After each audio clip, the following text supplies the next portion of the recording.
Nous sommes vendredi 13 janvier 2023. Bonjour et bienvenue sur la chaîne qui rassemble. La première réunion du Conseil national de sécurité de l'année 2023 s'est tenue hier jeudi au Palais de la Présidence de la République sous la présidence du chef de l'État, le président Alassane Ouattara. L'ordre du jour de la réunion a porté sur la situation sécuritaire générale et l'évolution de la maladie à coronavirus en Côte d'Ivoire. Le ministère des Transports a animé hier un point de presse au cours duquel les résultats de l'enquête ouverte à la suite de l'accident mortel qui a endeuillé la Côte d'Ivoire le 5 janvier dernier ont été livrés. Si une enquête toxicologique est encore en cours, il ressort déjà que l'accident a été causé par un excès de vitesse et une série de mauvais dépassements.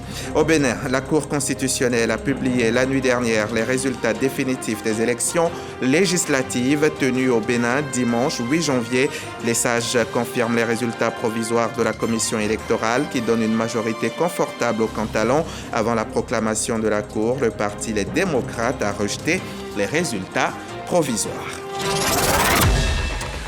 Je vous le disais en titre, hier, une réunion du Conseil national de sécurité s'est tenue au Palais de la Présidence de la République sous la présidence du chef de l'État, le président Alassane Ouattara, président de la République. Donc, l'ordre du jour de la réunion a porté sur la situation sécuritaire générale et l'évolution de la maladie Covid-19 en Côte d'Ivoire. Concernant ce deuxième point, le président de la République exhorte toutes les populations vivant en Côte d'Ivoire à continuer de respecter les consignes de protection et à se faire vacciner contre cette maladie. On écoute le communiqué du Conseil national de sécurité. Communiqué du Conseil national de sécurité. Une réunion du Conseil national de sécurité s'est tenue ce jeudi 12 janvier 2023 au Palais de la Présidence de la République sous la présidence de son Excellence M. Alassane Ouattara, président de la République. L'ordre du jour de la réunion a porté sur deux points: la situation sécuritaire générale et l'évolution de la maladie à coronavirus 2019 en Côte d'Ivoire. Au titre de la situation sécuritaire générale, le Conseil national de sécurité, à la suite de la présentation du ministre d'État, ministre de la Défense, note avec satisfaction les progrès significatifs observés au niveau sécuritaire sur la période 2012-2022. Le Conseil national de sécurité se réjouit notamment de l'amélioration considérable de l'indice de sécurité qui est passé de 3,6 en 2012 à 1,39 en 2022. Ce bilan satisfaisant traduit l'efficacité des nombreuses opérations de sécurisation régulièrement menées sur l'ensemble du territoire national et le grand professionnalisme des forces de défense et de sécurité. À ce titre, le Conseil national de sécurité se félicite des excellents résultats obtenus dans le cadre du projet de resocialisation des enfants en conflit avec la loi, mené par la police, la gendarmerie et la cellule de coordination, de suivi et de réinsertion. En effet, ce projet a permis de réduire de façon significative le nombre d'agressions commises par ces enfants, notamment dans le district d'Abidjan. Cependant, le Conseil national de sécurité s'inquiète du nombre de plus en plus croissant d'enfants de la rue qui sont l'objet de maltraitance. Au regard de cette situation préoccupante, le président de la République a donné des instructions afin que le gouvernement mène des réflexions en vue d'assurer une plus grande protection des enfants dans notre pays. Par ailleurs, le Conseil national de sécurité déplore la hausse du nombre d'accidents de la circulation dont la moyenne journalière est passée de 12 en 2012 à 46 en 2022. À cet égard, le président de la République, consterné par les graves accidents de la circulation survenus récemment dans plusieurs localités de notre pays, réitère ses condoléances les plus attristées aux familles endeuillées ainsi que ses vœux de prompt rétablissement aux blessés. Dans ce cadre, le chef de l'État a instruit le Premier ministre, chef du gouvernement, ainsi que le ministre des Transports, à l'effet d'accélérer la mise en œuvre de la stratégie nationale de sécurité routière 2021-2025, notamment les volets sensibilisation et répression. Il a demandé à ce titre que des rapports réguliers soient soumis au Conseil national de sécurité. Le président de la République exhorte les usagers de la route à faire preuve de civisme et de responsabilité.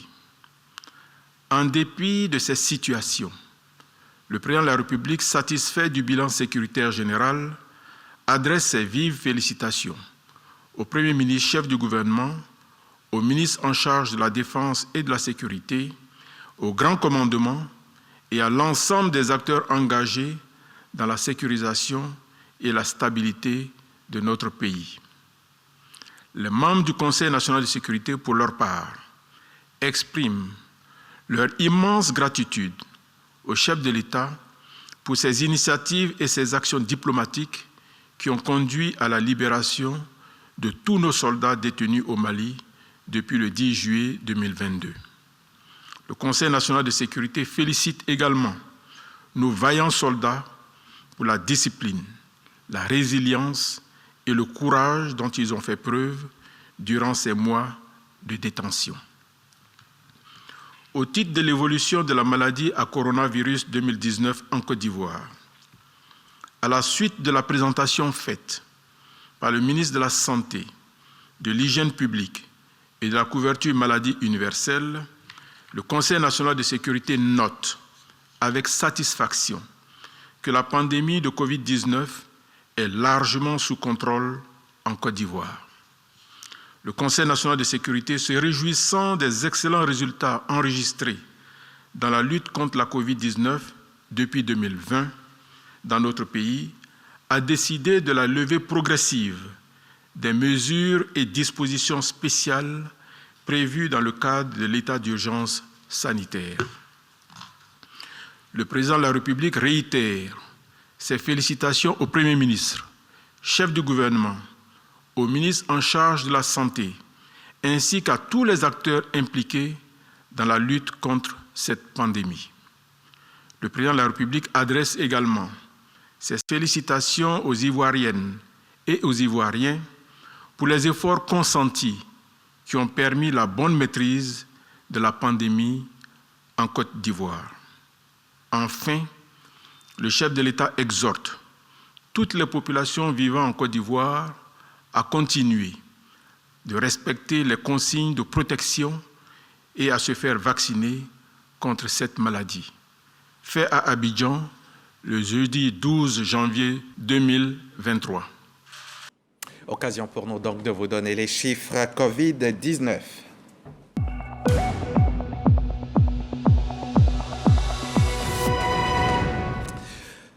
La Côte d'Ivoire compte à ce jour 87 960 cas confirmés de Covid avec 833 décès.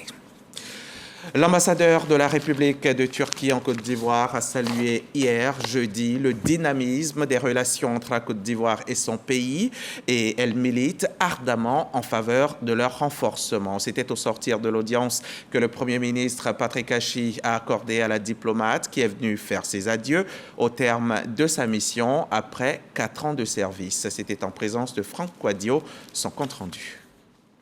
Depuis la présentation de sa lettre de créance en mars 2019 au président de la République Alassane Ouattara, l'ambassadeur de Turquie près la Côte d'Ivoire, Yonca Gündüz Efşehir, s'est attelé à garantir la mise en œuvre de la diplomatie participative engagée entre les deux pays, la Côte d'Ivoire étant le premier partenaire commercial de ce pays en Afrique subsaharienne.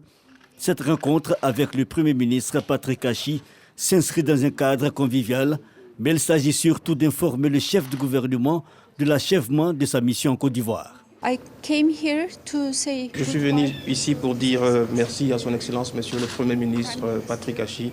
Cela fait 4 ans que je suis ici en Côte d'Ivoire. Je finis ma mission en tant qu'ambassadeur de la République de Turquie en Côte d'Ivoire. J'ai pu contribuer au développement des relations entre la République de Turquie et la République de Côte d'Ivoire du mieux que je peux. En 2015, le président de la République, Alassane Ouattara, s'est rendu en Turquie. Et en 2016, c'était au tour du président Erdogan de venir en Côte d'Ivoire. Cela a marqué une nouvelle ère dans notre relation. Alors depuis lors, le niveau de relation a atteint un excellent niveau et nous travaillerons en sorte de pouvoir le maintenir. Du point de vue économique, de la santé et au niveau du sport, dans tous ces domaines-là, nos relations se développent également grandement. Yonca Gündüz Evşehir rentre bientôt en Turquie. Le pays du président Recep Tayyip Erdogan entretient une relation diplomatique avec 44 pays sur le continent africain. On va rester dans l'enceinte de la primature. Cette fois, c'est à l'auditorium qu'on se rend. Et sur place, s'est tenu un atelier sur l'évaluation des politiques publiques et politiques publiques. Atelier donc dont l'objectif est de faire le suivi-évaluation des programmes de protection sociale mis en œuvre par le gouvernement. Viviane Aïma va nous en dire plus. La bonne gouvernance n'est pas juste un slogan ou une règle de bonne conduite. Elle consiste à conduire au mieux les affaires publiques, gérer au mieux les ressources publiques en vue de garantir le bien-être des populations. Ce faisant, une des clés fondamentales est la pratique de l'évaluation des politiques publiques nationales. Tel était le cas ce jeudi 12 janvier où un atelier organisé à l'auditorium de la primature par la présidence de la République et le ministère du Plan et du Développement en collaboration avec 2 institutions internationales de référence en matière de recherche et évaluation, le laboratoire d'action contre la pauvreté Abdoulatif Jamil, le JIPAL, et l'IPA, Innovation for Poverty Action, a réuni les représentants des structures publiques qui interviennent dans la mise en œuvre des programmes de protection sociale en Côte d'Ivoire et d'éminents chercheurs. L'objectif, faire un partage d'expériences sur les méthodes et bonnes pratiques. Dans le souci d'optimiser l'impact des politiques publiques de développement au profit des populations, le gouvernement a entrepris le renforcement du dispositif légal et réglementaire de la pratique évaluative. Ainsi, dans le cadre de son institutionnalisation, la loi 22-966 du 14 décembre 2022 relative à l'évaluation des politiques publiques a été prise. Dans la même dynamique, des outils méthodologiques et des documents de politique d'orientation ont été développés.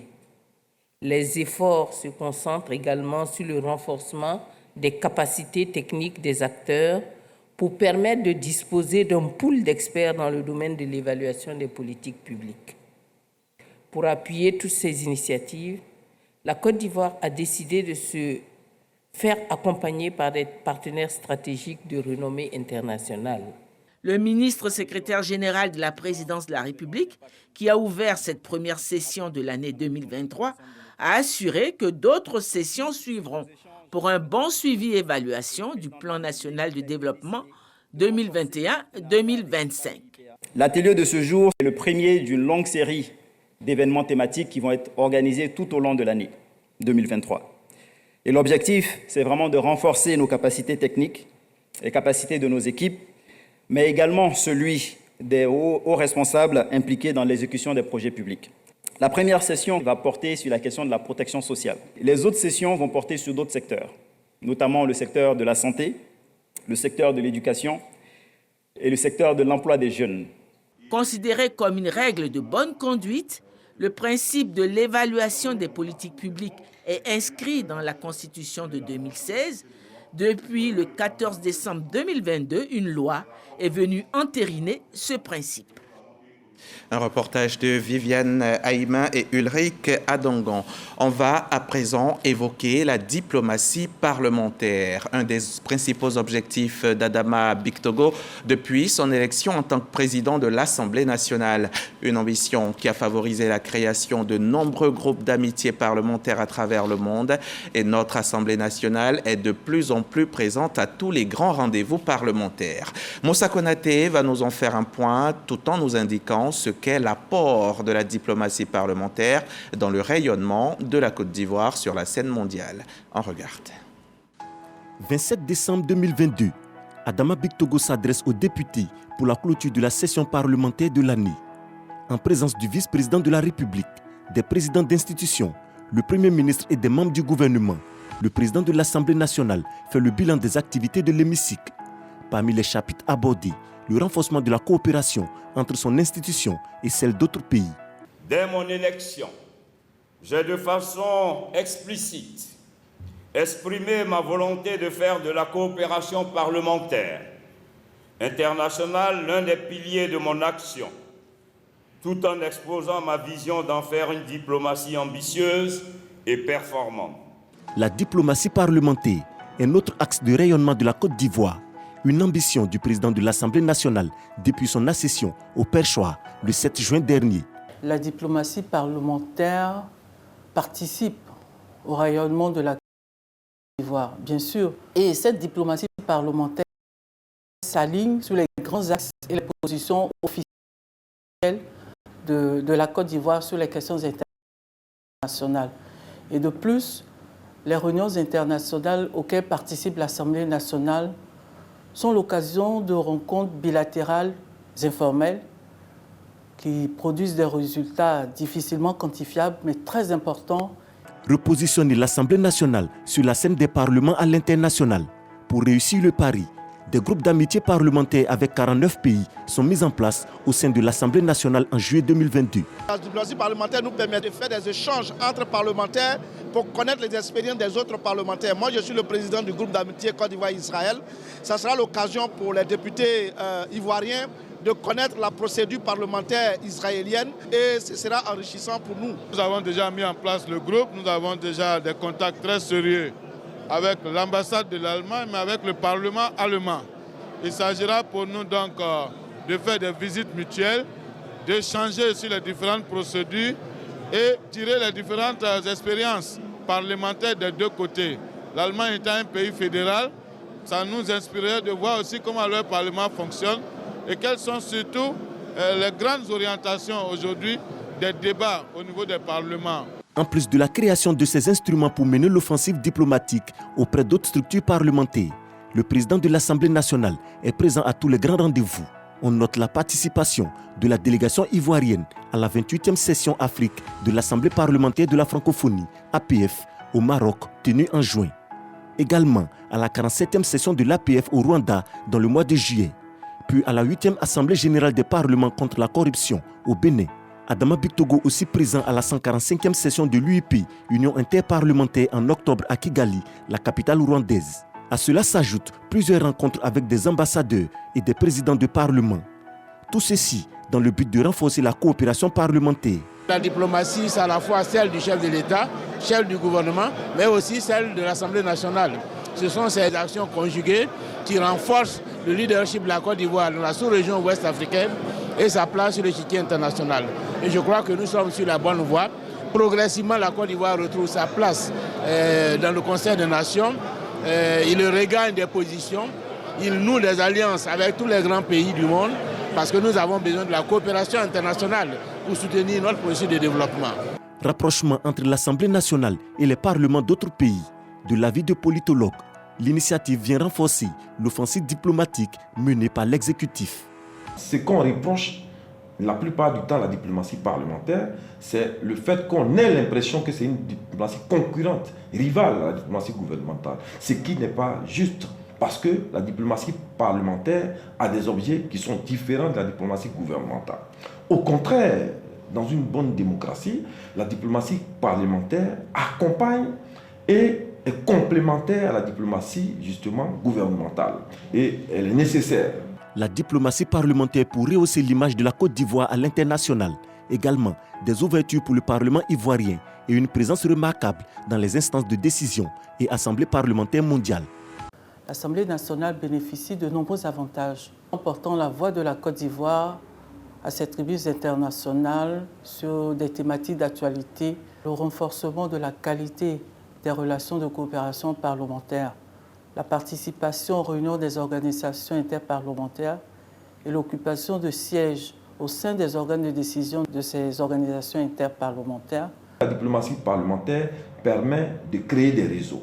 Que serait la Côte d'Ivoire, un pays qui est effectivement en train de monter en puissance sans justement cette diplomatie parlementaire qui aujourd'hui, dans un monde globalisé, mondialisé, a sa place.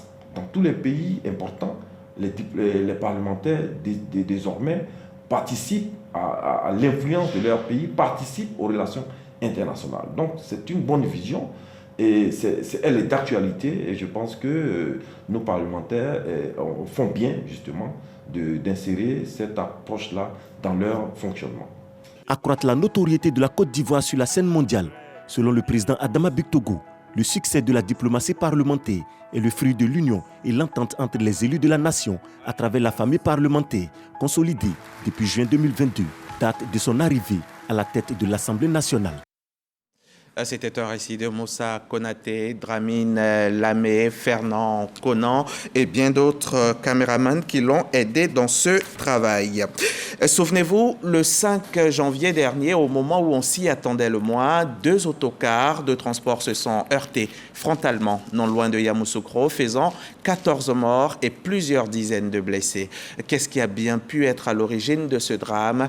Les enquêteurs se sont posé la question et aujourd'hui on a les premières réponses. On évoque déjà un excès de vitesse et une série de mauvais dépassements. Wilfried Kwa, Serge Coléa. Une semaine après l'événement dramatique de Yamoussoukro, le Bureau des enquêtes et d'analyse accidents dévoile les conclusions de ses premières constatations. Il ressort de ce rapport préliminaire que la collision survient à la suite d'une série de mauvais dépassements et d'un excès de vitesse. Des faits reconstitués à partir d'informations vérifiables sur le terrain, interrogatoire, visionnage de caméras de surveillance privée. Nous pouvons dire que le mini-car à Choc-les-Landes, immatriculé 7055, a été mis à la disposition d'une famille en deuil qui donc l'a loué pour transporter la famille du défunt et les personnes dans le cadre d'un convoi funéraire.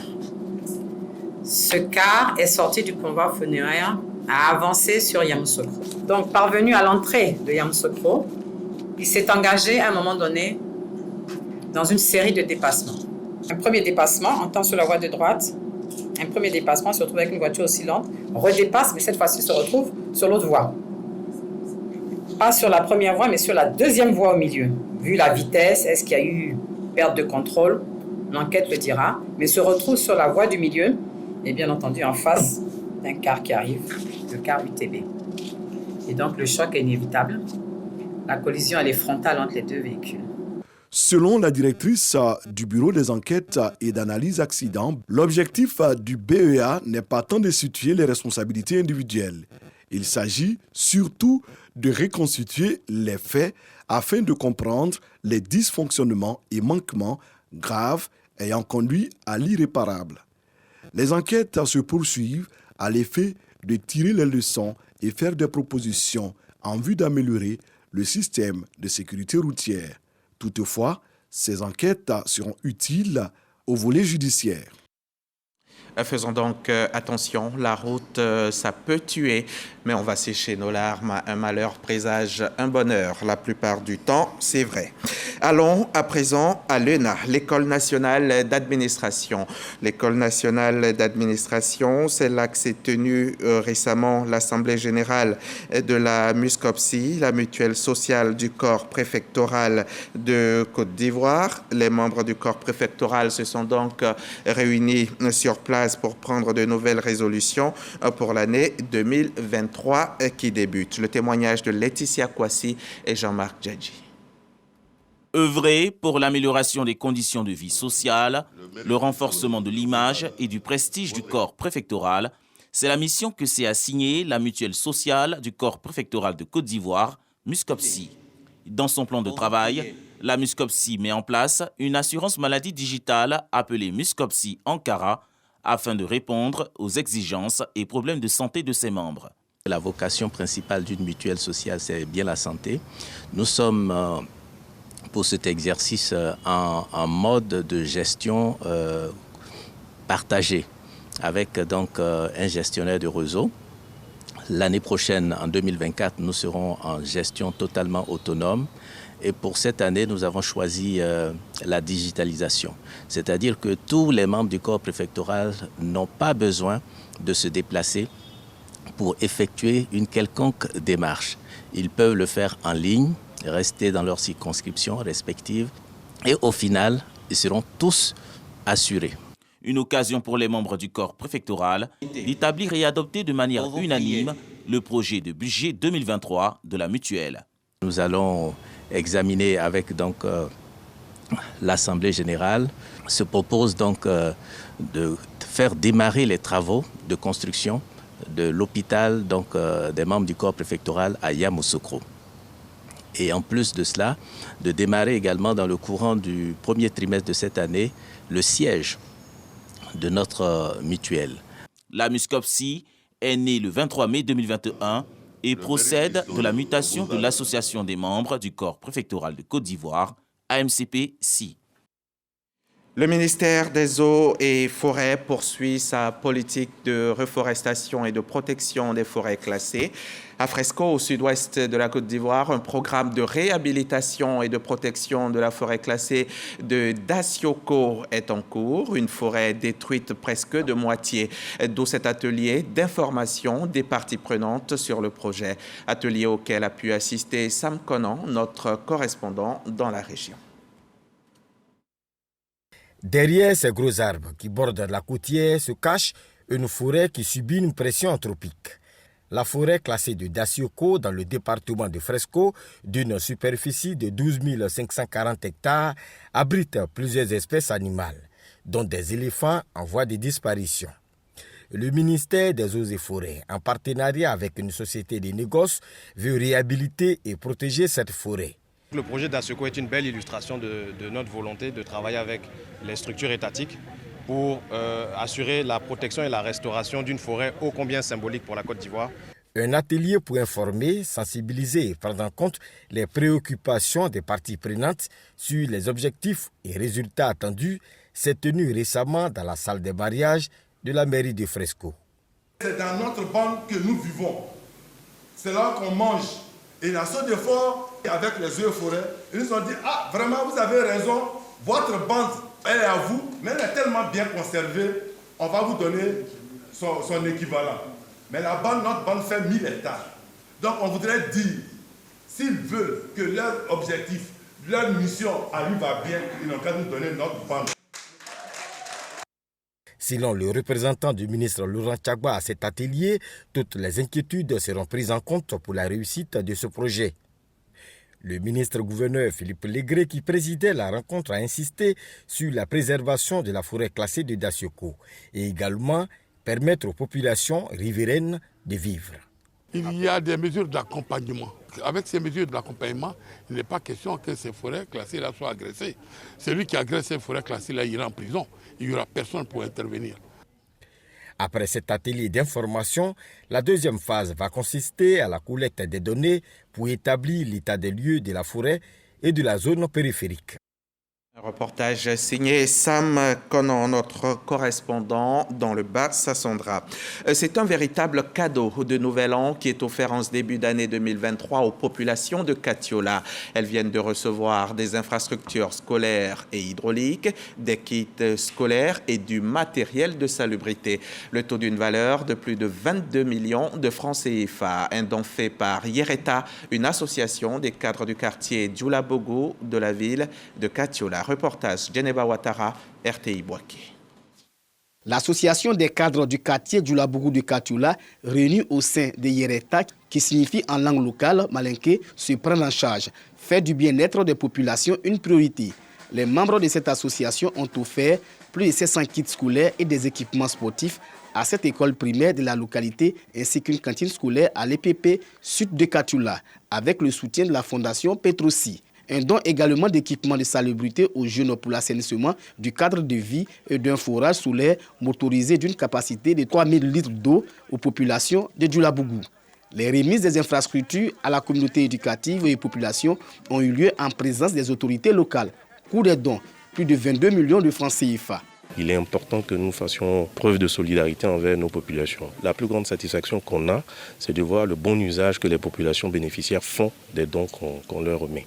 Pour nos enfants élèves, c'est de voir la réussite que cela suscite auprès d'eux à l'école. Ils ont des aînés qui sont des exemples, qui puissent suivre ces exemples-là. C'est ce qui nous encouragerait et encouragerait également nos donateurs à faire plus. Parrain de cette cérémonie, le député maire de Katoula, Kamara Touma, salue l'engagement de l'association Yereta. Nous sommes très heureux de cet effort que l'association Yereta fait chaque année et nous voulons nous réjouir de cela, les encourager et leur demander de faire davantage. Et demander donc que cet exemple fasse tache d'huile au niveau de la commune de Katoula. L'association Yereta œuvre pour le développement socio-économique de la commune de Katoula en général et de Djoulabougou en particulier. Depuis 2 ans, l'association Yereta a consacré plus de 64 millions de francs CFA dans les actions citoyennes et de solidarité en faveur des populations. Au Bénin, l'actualité, c'est la publication hier nuit par la Cour constitutionnelle des résultats définitifs des élections législatives tenues au Bénin dimanche dernier. Les sages confirment les résultats provisoires qui donnent une majorité confortable au camp Talon et un quart des 109 sièges au parti d'opposition, les démocrates qui rejettent ces résultats provisoires. Et ici, c'est la vérité, c'est que vous êtes sur la chaîne qui rassemble, RTI 1, première chaîne de Côte d'Ivoire. À demain, 13h.